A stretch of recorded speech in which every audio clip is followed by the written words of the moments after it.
Tiffany, tell us about your first pony and what was his name and what was he like? My first pony's name was Shamrock, and she was amazing. She was from the school string near my house in Vancouver, and she was a little bit naughty, but she was a great pony. Who inspired you to be a professional rider? I think probably my first coach, Laura Beliski. She was a very good Canadian female rider in the 80s and 90s. And I think when I was growing up, I always watched her and Beth Underhill, so I'd probably say those two. Do you get nervous in a big competition? If yes, how do you manage it? I generally don't get too nervous. I maybe get a little bit more nervous for Nations Cups and stuff when there's somebody who, you know, the rest of the team is depending on you, but it doesn't really bother me. I like it. Tell us about the character of Tripple X. Triple X is perfect.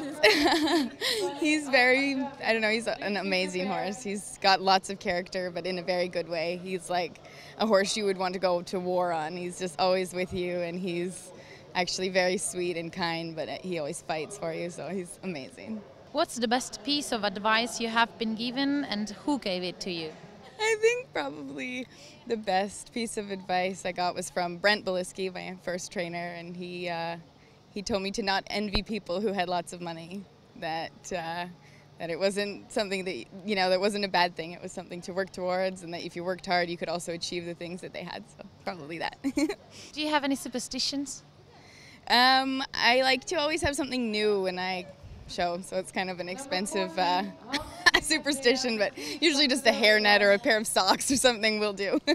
Who do you think is going to win the championship? At this point, I'm hoping Ludger wins. I think he's been so consistent, and he's such a great person to kind of look up to in the sport, and he's led almost through the whole thing, and I think it would be great if he could win. Thank you very much. Yeah.